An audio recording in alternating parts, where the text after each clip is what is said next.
Bienvenue à tous et à toutes en ce partage que je fais avec vous aujourd'hui qui s'intitule Les conséquences de tes œuvres. Les conséquences de tes œuvres, conséquences qui découlent des choix qu'on emprunte, des décisions que l'on prend dans notre vie. Et j'aimerais ajouter quelques allusions tirées du livre de la Bible pour les auditeurs et les auditrices qui verront ce live. Les conséquences de tes œuvres.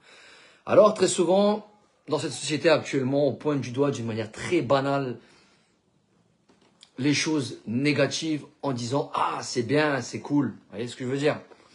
On a le fait de se séparer, le fait d'emprunter une vie selon son cœur, hein, loin de Dieu, etc., avec des plaisirs éphémères.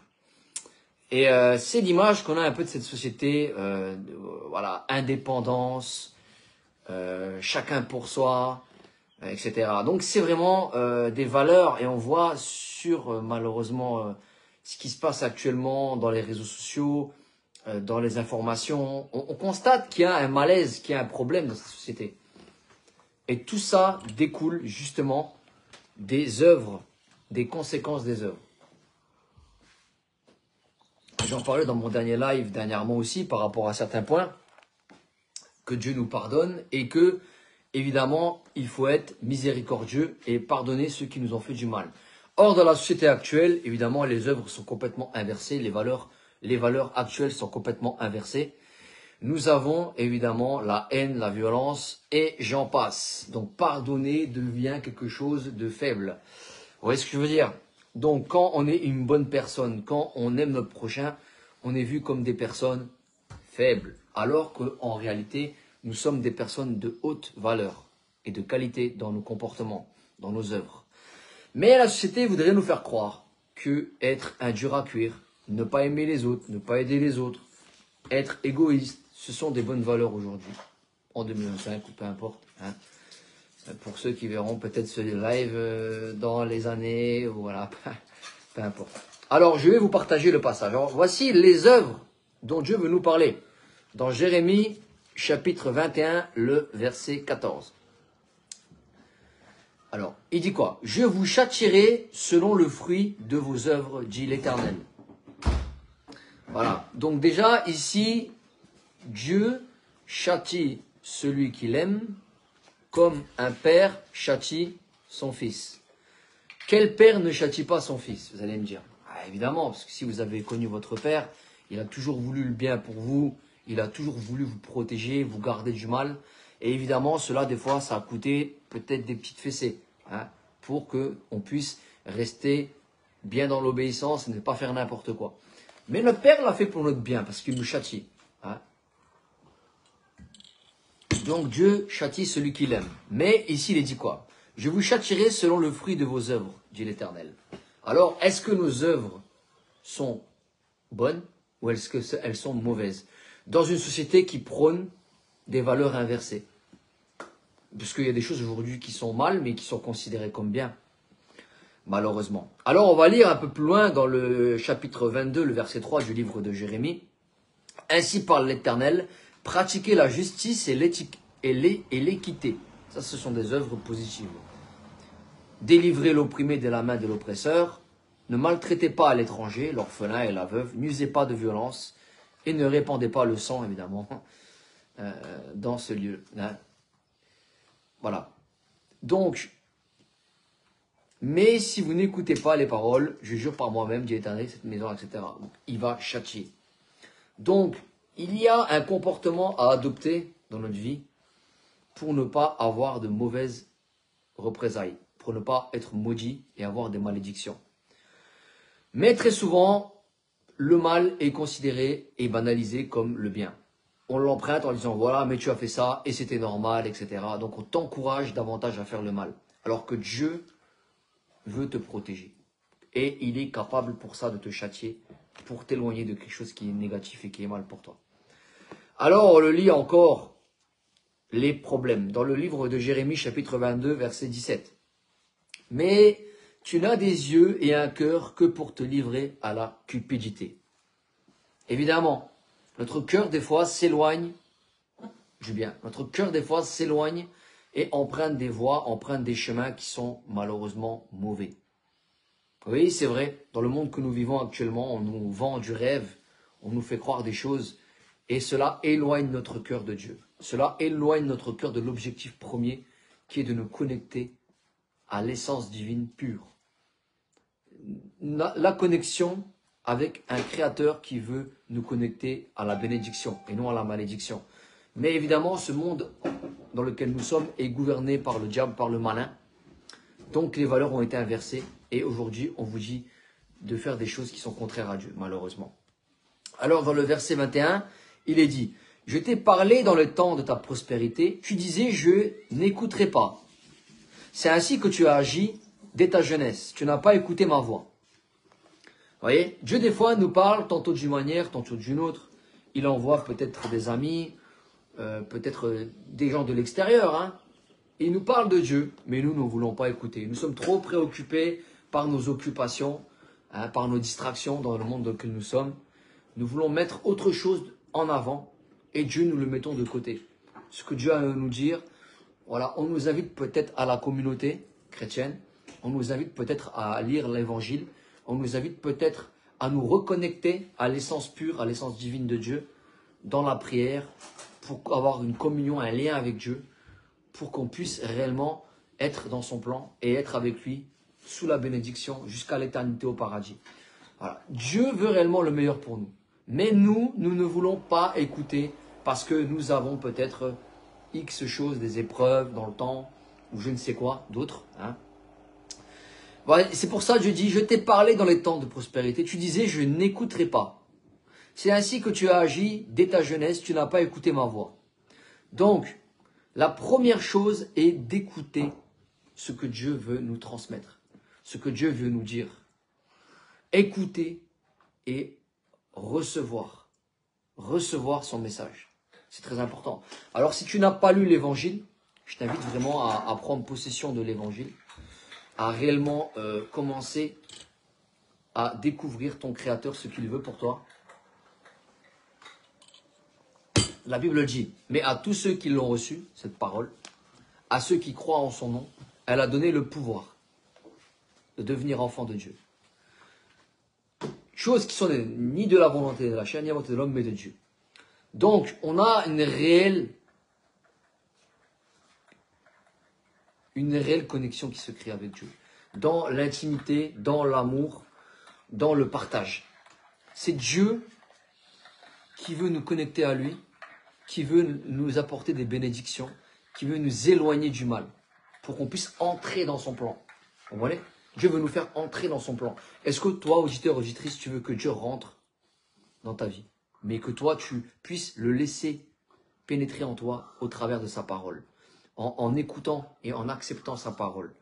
Parce que tu dois entendre. Et quand tu entends, tu dois accepter ce qu'il a à te dire et tu dois suivre sa parole. Quand Jésus dit, c'est celui qui croira en moi et qui sera baptisé, qui sera sauvé, celui qui croira pas, il sera condamné. Marc 16. Jésus t'invite à t'engager dans le baptême. Jésus invite les personnes. La parole de Dieu, Jésus, invite les gens à venir à lui au travers de l'eau du baptême, qui est un engagement de bonne conscience physique, dans lequel on fait serment devant Dieu de le suivre. Ça, c'est une étape qui est vraiment importante. Si tu m'écoutes, auditeur, auditrice, c'est un acte qui compte énormément pour Dieu, pour le Créateur. Le baptême d'immersion, l'eau du baptême, on accepte Jésus, on veut le suivre dans notre vie. Alors oui, il est temps d'écouter, parce qu'il est dit, tu disais, je n'écouterai pas. C'est ainsi que tu as agi dans ta jeunesse, tu n'as pas écouté ma voix. Dans le verset 21 du chapitre 22 de Jérémie.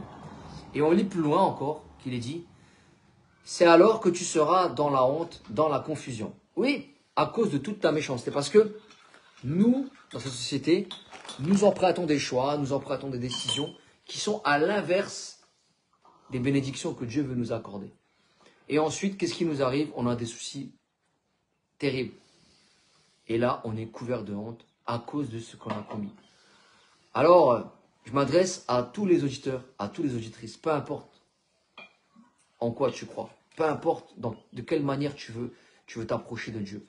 La meilleure façon au monde, je dis bien, c'est de venir à la parole. Et Jésus-Christ, dans l'Apocalypse 1,15. Je vais le lire pour vous. Parce qu'il faut écouter, je disais qu'il faut écouter la parole de Dieu. Et qu'il faut l'accepter, la recevoir, n'est-ce pas? Donc, on va lire le livre d'Apocalypse, chapitre 1. Voilà. Donc, est-ce que vous savez que Dieu a un plan merveilleux pour vous?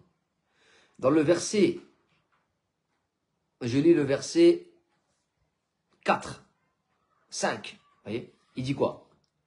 À celui qui nous aime et qui nous a délivrés de nos péchés par son sang. Amen.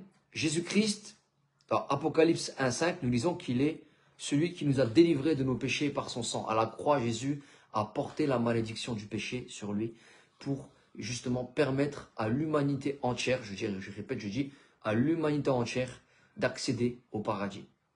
Parce que Jésus a fait cette promesse en disant « Je reviendrai vous prendre avec moi. Je reviendrai vous prendre avec moi. Afin que là où je suis, vous soyez avec moi. » Amen. C'est une promesse que Jésus a faite que aucun homme spirituel sur la terre n'a fait. Il n'y a que Jésus qui a fait cette promesse dans la Bible. Donc, et c'est une certitude à avoir. Hein. Donc, son nom, on le lit hein, dans le verset plus loin, parce que son nom est à cause de la parole de Dieu et du témoignage de Jésus, dans le verset 9. Voilà. La persévérance en Jésus, voilà. Il est dit quoi?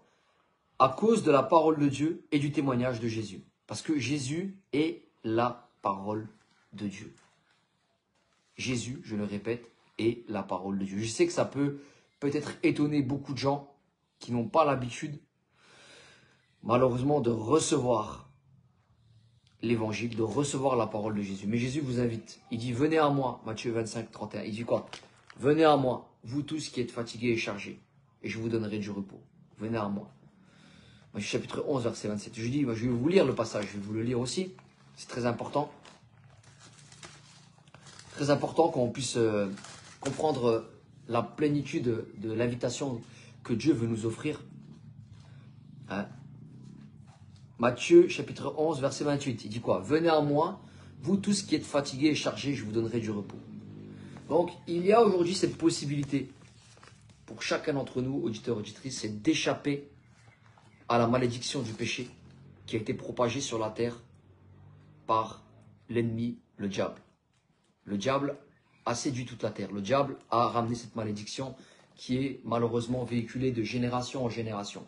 Et le seul moyen d'y échapper, je le répète, le seul moyen d'y échapper, comme on l'a lu dans Apocalypse 1,5, c'est au travers du sacrifice de Jésus, son sang a coulé. Il nous a délivrés de nos péchés par son sang. Jésus nous a fait la promesse de nous préparer une place avec lui au paradis.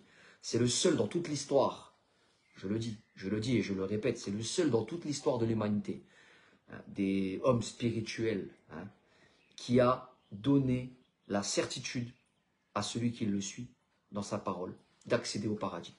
C'est le seul.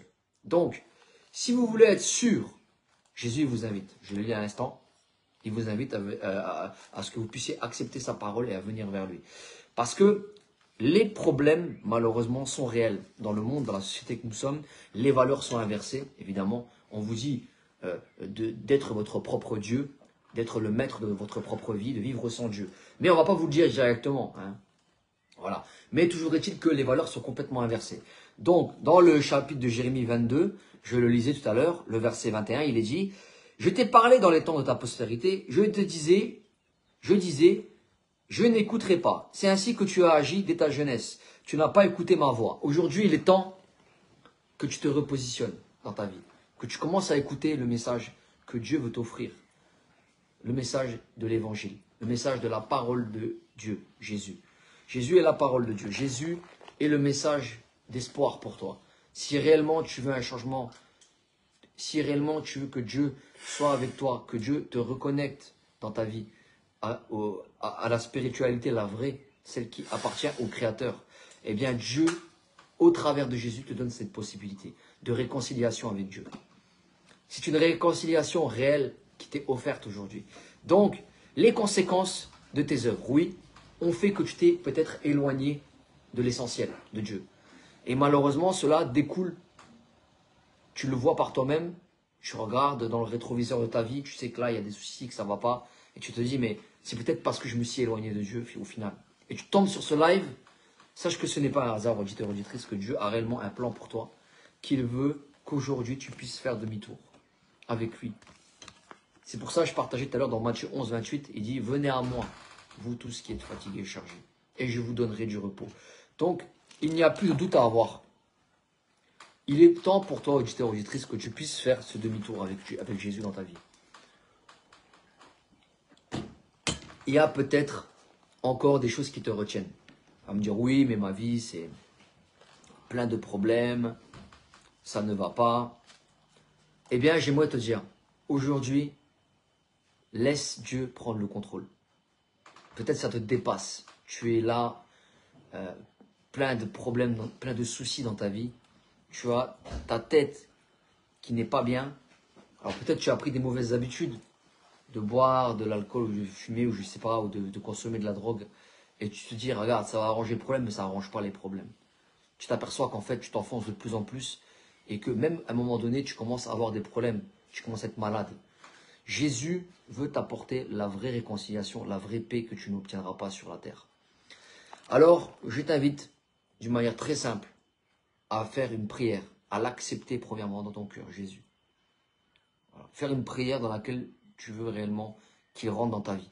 Si tu veux faire cette prière, tu peux me parler en privé, tu peux venir me donner un message en privé, voilà, il n'y a pas de problème, je garderai l'anonymat complet. Tu peux être auditeur, auditrice à 100% sûr, je ne parlerai pas de ta vie, voilà, je garderai le secret devant Dieu avec toi et nous ferons une prière ensemble, comme je le fais très souvent avec beaucoup d'auditeurs et d'auditrices qui ont reçu le live. Voilà, et c'est dans le plus grand des secrets, il n'y a pas de souci. Voilà, je comprends, des fois la famille c'est problématique, voilà, je tiens à le dire et je peux comprendre cela. Et j'accepte toute personne qui vient vers moi pour me parler et pour venir à Dieu. Voilà, je tiens à le dire personnellement dans ce live. Et j'invite toutes les personnes à s'approcher de Dieu malgré les conséquences des œuvres qui ont découlé dans leur vie. Voilà. Et à prendre des bonnes décisions, celle d'accepter la parole de Dieu et de le suivre. Voilà. Je vous remercie beaucoup et je vous dis à bientôt pour un prochain partage. Salut tout le monde.